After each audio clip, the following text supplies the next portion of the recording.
நீ படிச்சாதான் ஓண்ட பிள்ளை படிக்கும், நீ ஒழுக்கமா இருந்தா தான் ஓண்ட பிள்ளை ஒழுக்கமா இருக்கும். அப்ப நீ செய்யற ஒவ்வொரு தவறும் இதுக்கு பிறகு வர ஜெனரேஷனுக்கே ஒரு குழியாக தானே போயிட்டு. ஏன் நீ படிக்கல, ஓண்ட பிள்ளை படிக்கல, பிள்ளைட பிள்ளையும் படிக்க வாய்ப்பு இல்லை.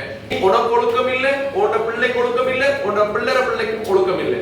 அப்ப இதுக்கு பிறகு வர ஒரு புதிய ஜெனரேஷன் இந்த நாடோ இந்த உலகத்திலேயோ எல்லாரும் எப்படியான கூட்டமா உங்களுக்குள்ள படிப்பு கொண்டு வாங்க, ரைட்? உங்களோட பிள்ளை படிப்பு, உங்களுக்குள்ள ஒழுக்கத்தை கொண்டு வாங்க, உங்களோட பிள்ளை ஒழுக்கமாக வளரும்.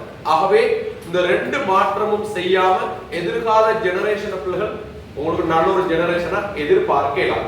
ஆகவே பிள்ளைகள் அதை உருவாக்குற பொறுப்பு கட்டாயம் எல்லா டீச்சர்ஸுக்கும் இருக்கு. அதுல மிக முக்கியமா என்ன பொறுத்தவரையில ஏன் ஸ்டூடெண்ட்ஸுக்கு உருவாக்கி தான் அனுப்புறது. அப்படி இல்லை, இந்த இடத்துல நீங்க வாரதை தவிர்த்து கொள்ளும்.